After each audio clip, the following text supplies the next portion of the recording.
सोनिया बड़ी ही सुशील और सुंदर लड़की थी। काफी पढ़ी लिखी होने के बावजूद भी उसे घर गृहस्थी में रुचि थी। अच्छी शिक्षा ग्रहण करने के बाद सोनिया के घर वालों ने उसके लिए लड़के देखना शुरू कर दिया। सोनिया के रूप और गुण के कारण उसके लिए लड़का देखना ज्यादा मुश्किल नहीं था। अगले कुछ ही दिनों में बदलापुर के एक व्यापारी गौतम तिवारी का बेटा संतोष, उसके साथ सोनिया का रिश्ता तय हो गया और कुछ ही महीनों में धूमधाम से संतोष और सोनिया की शादी भी हो गई। शादी के कुछ महीनों बाद मोहल्ले की औरतों से काफी सुना था, जब घर में बहुएं आती है ना तो जीना मुश्किल हो जाता है। उनके आगे पीछे घूमना पड़ता है, उन्हें बुरा न लग जाए इस बात का बार बार ध्यान रखना पड़ता है। जब हमने संतोष की शादी करने का तय किया तब मुझे बिना इन्हीं सारी बातों का डर लगने लगा था, लेकिन जब से हमारी बहू सोनिया इस घर में आई है, इस घर की तो रौनक बढ़ गई है। अभी इसे घर में आकर कुछ महीने भी नहीं हुए, लेकिन देखते ही देखते इसने पूरा घर संभाल लिया है। बिल्कुल सही कहा श्रीमती जी आपने। मुझे भी लगा था पढ़ी लिखी लड़की है, घर गृहस्थी के बारे में उसे ज्यादा जानकारी नहीं होगी, लेकिन देखो हर काम सोनिया कितने बखूबी से करती है। आज सुबह सुबह आप दोनों को क्या हो गया है मम्मी जी पापा जी? मेरी कुछ ज्यादा ही तारीफ कर रहे हो। इतनी भी अच्छी नहीं हूं मैं। ये तो तुम्हारा बड़प्पन है बेटा। जहाँ बाकी घरों में बहुएं सास ससुर की इज्जत तक नहीं करती, तुमने हमें तुम्हारे माता पिता बनाकर रखा है। तो इसमें कौन सी बड़ी बात है? जब से मैं इस घर में आई हूँ आपने मुझे अपनी बेटी जैसा लाड़ प्यार दिया है, मेरा इतना ख्याल रखा है कि मुझे मेरे मम्मी पापा की कमी कभी महसूस नहीं होने दी। अगर आप लोगों ने मुझे बेटी बनाकर रखा है तो आप लोगों को माता पिता वाली इज्जत देना मेरा कर्तव्य है। सच में बहू बहुत किस्मत वाले हैं हम, जो हमारे घर में बहू के रूप में तुम आ गई हो। बस एक बात कहनी थी तुमसे, अब अगले साल 2 साल में तुम्हारा देवर राहुल की भी शादी हो जाएगी। तुम उसके लिए लड़की देखना और बिल्कुल अपनी परछाई अपने देवरानी के रूप में इस घर में लेकर आना। मुझे बड़ा बेसब्री से इंतजार है उस दिन का, जिस दिन हमारा ये परिवार पूरा हो जाएगा। आप चिंता मत कीजिए मम्मी जी, राहुल मेरे भाई जैसा है। मैं मेरी जैसी क्या, मुझसे भी कई ज्यादा अच्छी, हर काम में निपुण लड़की राहुल के लिए ढूंढ कर लाऊंगी। शादी के कुछ ही महीनों में अपने व्यवहार से सोनिया ने अपने सास ससुर का दिल इतना जीत लिया था कि उन्होंने सोनिया के देवर राहुल के लिए लड़की और उनके घर के लिए छोटी बहू ढूंढने की जिम्मेदारी सोनिया को ही सौंप दी। आगे ऐसे ही कुछ दिन निकल गए। एक दिन सोनिया की माँ हेतल सोनिया को अचानक फोन करके घर बुलाती है। फोन पर बात होने के बाद सोनिया घर के बचे हुए काम निपटाती है और दोपहर के समय अपनी सास की अनुमति लेकर अपने मायके की ओर चल पड़ती है। सोनिया जैसे ही अपने मायके में पहुंचती है, वो देखती है उसके आने से पहले ही एक सुंदर लड़की सोफे पर बैठकर उसका इंतजार कर रही थी। सोनिया जैसे ही घर में पैर रखती है, वो लड़की जाकर सोनिया को गले से लगा लेती है तो सोनिया उसकी तरफ हैरानी से देखती है। सोनिया दीदी, ऐसे क्या देख रही हो जैसे भूत देख लिया हो? आपने मुझे पहचाना नहीं क्या? सोनिया ये नारायण मामा की बेटी है नैना, जो पिछले कई सालों से पढ़ने शहर गई थी। नैना, कितनी बड़ी हो गई हो तुम और कितनी नहीं बदल गई हो। जब बचपन में छुट्टियों में हमारे घर आती थी तो तुम्हारी वो 2 चोटियां रहती थी, लेकिन आप देखो एकदम टीवी की हीरोइन जैसी लगने लगी हो। लेकिन बेटा शहर जाने के बाद भी सिर्फ इसकी रहन सहन बदली है, अभी भी ये हमारी भूली नैना ही है, और काम काज के बारे में तो बिल्कुल तुम्हारी परछाई है। नैना, लेकिन तुम अचानक कैसे आ गई? सब कुछ ठीक है ना घर पर? मामा मामी बाकी सब कैसे हैं? दीदी एकदम ठीक है, सभी लोग एकदम मजे में है। वो तो बस आप लोगों से मिले हुए काफी दिन हो गए थे, कॉलेज पढ़ाई इन सब में कभी वक्त ही नहीं मिला। अब मेरा कॉलेज खत्म हो गया है तो आ गई मैं अपने बुआ के घर 2-3 महीने रहने के लिए।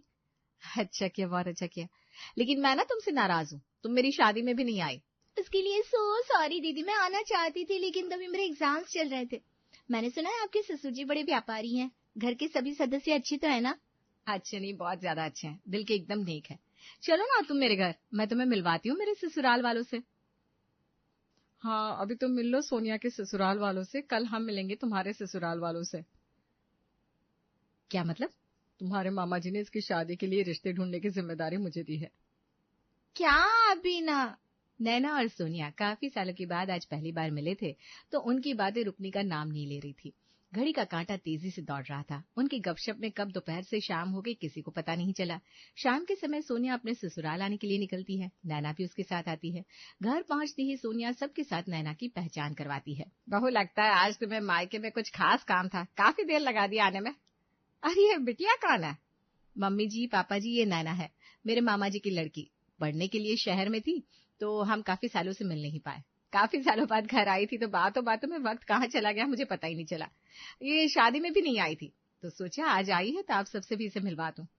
अच्छा किया बहू, आओ ना बेटा, बैठो। काफी सुंदर हो तुम दिखने में। माँ जी सिर्फ दिखने में नहीं, कामकाज में भी एकदम निपुण है। शहर से पढ़कर आई है, लेकिन इसे हर एक सब्जी बनानी आती है। प्रथा परंपराओं में भी काफी मानती है। हमारे सभी रिश्तेदार तो इसे मेरी परछाई कहते हैं। माँ जी, नैना 2-3 दिन यहाँ मेरे साथ रहेगी, आप लोगों को कोई दिक्कत नहीं है ना? अरे नहीं नहीं बहू, कैसी बात कर रही हो, ये तुम्हारा भी तो घर है, हमें कोई दिक्कत नहीं है। जब से सोनिया नैना को अपने साथ ससुराल लेकर आई थी, तब से उसकी गुणों की तारीफ पर तारीफ किए जा रही थी। 2 दिनों में नैना सभी घर वालों के साथ घुल मिल जाती है। सोनिया का देवर राहुल, उसे तो नैना देखते ही पसंद आ गई थी और ये उसकी आंखों में साफ साफ दिखाई दे रहा था। 2 दिनों में नैना घर जाने के लिए निकल रही थी, लेकिन राधिका उसे और 2-4 दिनों के लिए रोक लेती है। मन ही मन राधिका ने नैना को अपनी छोटी बहू के रूप में पसंद कर लिया था। एक दिन, बहू मैं क्या सोच रही थी, हम हमारे राहुल के लिए लड़कियां ढूंढ रहे हैं, तुम्हारी माँ तुम्हारी बहन नैना के लिए लड़के ढूंढ रही है, तो अगर नैना को और उसके परिवार वालों को ठीक लगे तो हम राहुल और नैना की शादी के बारे में सोच सकते हैं क्या? मतलब वो दोनों साथ में बड़े अच्छे दिखते हैं, इसलिए मैंने ऐसा सोचा। बड़ी अच्छी सोच है माँ जी आपकी। मेरे मामा जी तो पहले ही आप लोगों की काफी तारीफ करते हैं। इस रिश्ते से मामा जी बहुत खुश होंगे। मेरे मन में भी ये ख्याल आया था, लेकिन समझ में नहीं आ रहा था आपसे कैसे कहूँ। लेकिन एक बात और, मैं भी काफी सालों बाद नैना से मिली हूँ। किसी भी तरह से बात आगे बढ़ाने से पहले हम नैना को थोड़ा और समझ लेते हैं। राहुल और नैना को साथ में वक्त देते हैं, फिर आगे देखेंगे। हाँ बहू, जैसा तुम्हें ठीक लगे।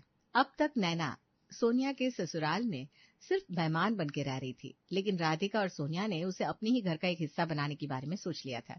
लेकिन कोई भी बात आगे बढ़ाने से पहले नैना को और ज्यादा समझना चाहिए, ऐसा सोनिया को लगता था। पहले तो राधिका भी इसके लिए मान गई थी, लेकिन जब से नैना को अपनी बहू बनाने का ख्याल राधिका के मन में आया था, तब से राधिका का बर्ताव बदल गया था। नैना इधर आओ बेटा, ये लो, ये मेरी डिजाइनर साड़ी है और ये ज्वेलरी सेट। जाओ जल्दी से जाकर तैयार हो जाओ, आज शाम को एक बिजनेस पार्टी है, तुम्हें राहुल के साथ जाना है। मैं ही चली जाती, लेकिन मेरी तबीयत जरा खराब है, और तुम्हें तो पता है सोनिया को पार्टियां वार्टियां पसंद नहीं है। राहुल अकेला जाएगा तो अच्छा नहीं लगेगा ना। कोई बात नहीं आंटी जी, मैं चली जाऊंगी। राधिका ने दिया हुआ सामान लेकर नैना तैयार होने चली जाती है। माँ जी, 45,000 की साड़ी है वो, और वो ज्वेलरी सेट 50 लाख के करीब करीब आपने ऐसे ही नैना को दे दिया। अभी से उस पर इतना खर्चा मत कीजिए, मुझे लगता है आप जल्दबाजी कर रही हो। अरे तू चुप बैठ, तुझे क्या समझ में आता है? अगर तेरी बातों में आकर मैं उस लड़की को परखते समझते बैठ गई तो अच्छी खासी लड़की हाथ से चली जाएगी, और वो सेट सिर्फ मैंने उसे पहनने के लिए दिया है, वो लेकर भाग थोड़ी ना जाएगी। तुम दोनों का खून का रिश्ता है, बाकी तुम होकर किसी पर भरोसा नहीं करती। तुम्हारे दिमाग में जो चल रहा है ना बहू, वो निकाल दो, ये दुनिया भरोसे पर चलती है। और एक बात याद रखो, मैं तुम्हारी सास हूँ, मुझे ज्यादा अकल सिखाने की कोई जरूरत नहीं है। सोनिया राधिका को भी समझाने की कोशिश करती है, लेकिन राधिका ने आंख बंद करके नैना पर भरोसा कर लिया था। और कैसे ना करती, नैना सबके साथ इतना अच्छा बर्ताव कर रही थी। राधिका के सर में तेल की मालिश करना, पैर दबाना, गौतम के लिए चाय बनाना, राहुल को ऑफिस के कामों में मदद करना, डाइनिंग टेबल पर सबको अपने हाथों से खाना परोसना, घर का सामान लेने मार्केट जाना। नैना ने कुछ ही दिनों में अपने व्यवहार से घर में सबका दिल जीत लिया था। एक दिन ऐसे ही, बहू बहू। क्या हुआ आंटी जी? दीदी कुछ काम से जीजा जी के साथ मार्केट गई है। अगर आपको कुछ काम हो तो मुझे बता दीजिए, मैं कर लेती हूँ। कुछ नहीं बेटा, वो मेरे सर में दर्द है तो मुझे चाय पीनी थी। अरे आंटी जी, मैं बना देती हूँ ना। अरे पर हमारी वजह से तुम्हें काफी तकलीफ हो रही है ना। तकलीफ कैसी? मुझे तो आप लोगों के साथ बहुत अच्छा लगता है। ऐसा लगता है कि आप लोगों के साथ मेरा कोई पुराना और खास रिश्ता है। पुराने रिश्ते का तो मुझे पता नहीं, लेकिन हम तुम्हारे साथ एक नया खास रिश्ता बनाना चाहते हैं। पता नहीं बहू को कब पूरी तरह से तुम पर भरोसा हो जाएगा। कुछ कहा क्या आंटी जी? अब नहीं कुछ नहीं। किसी की आवाज लगाते ही उसके लिए हाजिर हो जाना, कोई चाय बनाने के लिए कहे या कोई खाना बनाने के लिए कहे तो तुरंत बना देना। अपनी मीठी मीठी बातों से नैना ने सबको अपना बना लिया था। अब घर के छोटे मोटे व्यवहारों से लेकर घर के पैसों तक और तिजोरी तक नैना को सब कुछ पता चल गया था। मतलब नैना ने अपने बर्ताव से घर में सबका भरोसा जीत लिया था। राहुल के साथ भी अब नैना की अच्छी दोस्ती हो गई थी। राहुल तो नैना के साथ शादी करने के सपने सजाकर बैठा था। एक दिन ऐसे ही राधिका की बर्थडे पर राहुल अपनी माँ को सोने का कुछ दिलाना चाहता था, तो वो नैना को अपने साथ सुनार की दुकान पर ले जाता है। नैना, पता नहीं क्यों जब तुम मेरे साथ होती हो ना तो ऐसा लगता है वो सब मुझे और कुछ नहीं चाहिए। हाँ, वो हम अच्छे दोस्त बन गए ना, इसलिए। नैना, तुम्हें क्या लगता है हमें माँ के लिए क्या खरीदना चाहिए? मुझे आंटी जी की पसंद के बारे में ज्यादा कुछ तो पता नहीं, लेकिन ये नेकलेस अच्छा है। वाह, क्या पसंद है नैना तुम्हारी। मैंने माँ के पास ऐसा नेकलेस पहले कभी देखा भी नहीं है। मुझे लगता है माँ को ये जरूर पसंद आएगा, क्योंकि नया डिजाइन है ना, अलग है इसलिए। अच्छा, ये रिंग देखो कैसी है। बहुत अच्छी है, लेकिन आंटी जी के लिए साइज थोड़ा छोटा नहीं होगा? ये माँ के लिए नहीं है, तुम्हारे लिए है। मेरे लिए क्यों? मैं तुमसे इतनी महंगी अंगूठी नहीं ले सकती। तुम्हारे लिए, क्योंकि तुम मेरी दोस्त हो और दोस्ती में पैसा नहीं देखा जाता। तुम ये लोगी तो मुझे बहुत खुशी होगी। अरे लेकिन छोड़ो ना अब। नैना मना कर रही थी, फिर भी राहुल नैना को जबरदस्ती अंगूठी पहना देता है। अब ये हमेशा का हो गया था। हर दूसरे तीसरे दिन राहुल नैना को कहीं पर भी घुमाने ले जाता था, उसके लिए तोहफे खरीदता था, उसके ऊपर पैसे उड़ाता था। यूं मानो राहुल को अब नैना के आगे कुछ दिखाई नहीं दे रहा था। लेकिन सोनिया को ये सारी बातें खटक रही थी। सोनिया को लगता था कि अपनापन दिखाना कोई बुरी बात नहीं है, लेकिन किसी के साथ कोई रिश्ता जोड़ने से पहले ही उसके ऊपर इतने पैसे खर्च करना, घर के पैसों के अधिकार उसे देना जरूरी नहीं है। लेकिन सबको लगता था कि सोनिया को नैना से जलन हो रही है। सोनिया किसी को कितना भी क्यों न समझा ले, लेकिन हर कोई उसकी बात को टाल देता था। एक दिन, दीदी मुझे यहाँ आए काफी दिन हो गए, मैं बुआ के घर जाना चाहती हूँ। अरे बेटा कुछ दिन और रुक जाओ ना। नहीं आंटी जी, यहाँ आए मुझे महीने से ज्यादा दिन हो गए। कल बुआ का फोन आया था, मुझे अब घर जाना चाहिए। नैना, मम्मी जी इतना कह रही है तो रुक जाओ ना, मैं बात करती हूँ माँ से। नहीं दीदी, मुझे नहीं रुकना, मुझे जाना है बस। 2-3 दिन और रुक जाओ नैना, 2 दिन बाद मुझे काम है, तो उसके बाद मैं तुम्हें छोड़ने आ जाऊंगा। नहीं जीजू, मुझे काम है, मुझे जाना है। इतना कहकर नैना अपने कमरे में चली जाती है और अपना सामान पैक करने लगती है। अचानक नैना को क्या हो गया था पता नहीं, वो सोनिया के ससुराल से जाने की जिद पकड़कर बैठ गई थी। सोनिया उसे समझाने की कोशिश करती है, राधिका उसे रोकती है, संतोष भी रोकने की कोशिश करता है, लेकिन नैना किसी का नहीं सुनती और सोनिया के ससुराल से अपना सामान लेकर जल्दबाजी में निकल जाती है। थोड़ी देर बाद, बहू, ए बहू। क्या हुआ श्रीमती जी, इतनी जोर जोर से क्यों चिल्ला रही हो? राधिका अपनी अलमारी खोलकर बैठी थी और जोर जोर से रोते हुए सोनिया को आवाज लगा रही थी। गौतम उसे क्या हुआ पूछ रहा था, लेकिन वो बस रोए जा रही थी। क्या हुआ माँ जी, चुप हो जाइए, क्यों रो रही हो आप? हमारे ऊपर ये रोने की नौबत तुम्हारी वजह से आई है। पता नहीं कौन से खराब घड़ी पर तुम अपनी उस बहन को हमारे घर पर लेकर आई थी। उसने मीठी मीठी बातों से हम सबका दिल जीत लिया, अपने दिखावे के अच्छे बर्ताव से हमारा भरोसा जीत लिया, और हम लोग उसे अपने घर की बहू बनाने के सपने देखने लग गए, और वो लड़की हमारा घर लौट कर भाग गई। क्या कह रही हो माँ? नैना ऐसा नहीं कर सकती। अरे बेटा, लेकिन किया है। हमने उसे क्या क्या नहीं दिया, इस घर में जगह दी, हमारा प्यार दिया, तोहफे दिए, मैंने मेरी साड़ी और जेवर भी दिए उसे। किचन के सामान से लेकर तिजोरी तक का भरोसा किया था मैंने उस पर, और मेरे जेवर ले जाते हुए उसने एक बार भी हमारे बारे में नहीं सोचा। यह सब कुछ जो भी हुआ है उसकी जिम्मेदार बहू है। न बहू उसे इस घर में लाती, ना ही हम उस पर विश्वास करते, और न ही वो हमारा घर लूट कर भाग जाती।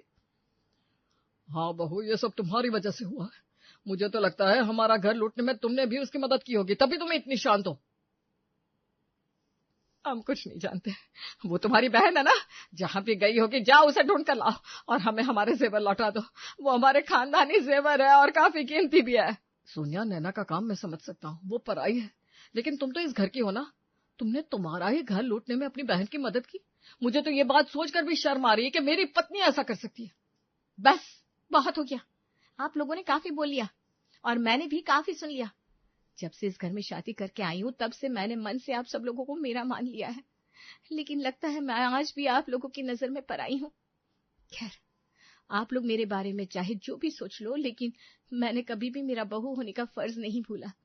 जब मैं नैना को इस घर में लेकर आई थी तब मेरी इच्छा थी कि राहुल और नैना की शादी हो, लेकिन मैं खुद नैना को काफी सालों बाद मिली थी, इसलिए मैं नैना को परखना चाहती थी और फिर बात आगे बढ़ाना चाहती थी। मैंने आप सबको कितनी बार यही बात कही, लेकिन आप सबको तो हर चीज की जल्दी हो गई थी।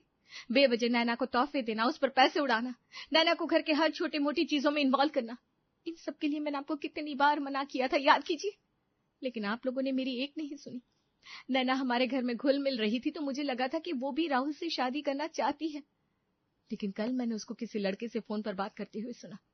तब मुझे पता चला कि नैना राहुल को सिर्फ अपना दोस्त मानती है। आज वो अचानक हमारे घर से जाने की जिद पकड़कर बैठ गई, तभी उसके मन में कुछ अलग है ये बात मेरे मन में आ गई। इसलिए मैंने माँ को फोन किया तो माँ ने कहा उन्होंने नैना को बुलाया ही नहीं। तभी आपकी अलमारी से मैंने नैना को जेवर निकालते हुए देखा। मैं तो तभी उसे रोकने वाली थी, लेकिन अगर मैं रोकती तो वो बहाने बना देती और आप सबकी नजरों में मुझे फिर से झूठा साबित कर देती। इसीलिए मैंने उसके निकाले हुए असली जेवर अपने पास रख लिए और उसकी बैग में नकली जेवर रख दिए। ये लीजिए आपके असली जेवर, चाहे मेरी माँ हो या मेरी बहन या फिर कोई और। मैं किसी का भी साथ देने के लिए अपनी बहू होने का फर्ज नहीं बोलूंगी, कभी भी नहीं। फिर चाहे आप लोग मुझ पर भरोसा करें या ना करें, क्योंकि मैंने अपने ससुराल का नमक खाया है और मैं हमेशा अपने ससुराल वालों के बारे में अच्छा ही सोचूंगी। बहू हमें माफ कर दो, हमने तुम्हारे बारे में काफी गलत सोच। बहू जेवर चले गए इस बात से मैं दुखी हो गई थी और मैंने गुस्से में तुम्हें पता नहीं क्या क्या कुछ कह दिया। मुझे माफ कर दो। मैंने भी तुम्हारे ऊपर अविश्वास दिखाया सोनिया, मुझे भी माफ कर दो। भाभी मुझे भी। आप लोगों को मुझसे माफी मांगने की कोई जरूरत नहीं है, क्योंकि मैंने जो किया वो मेरा कर्तव्य था।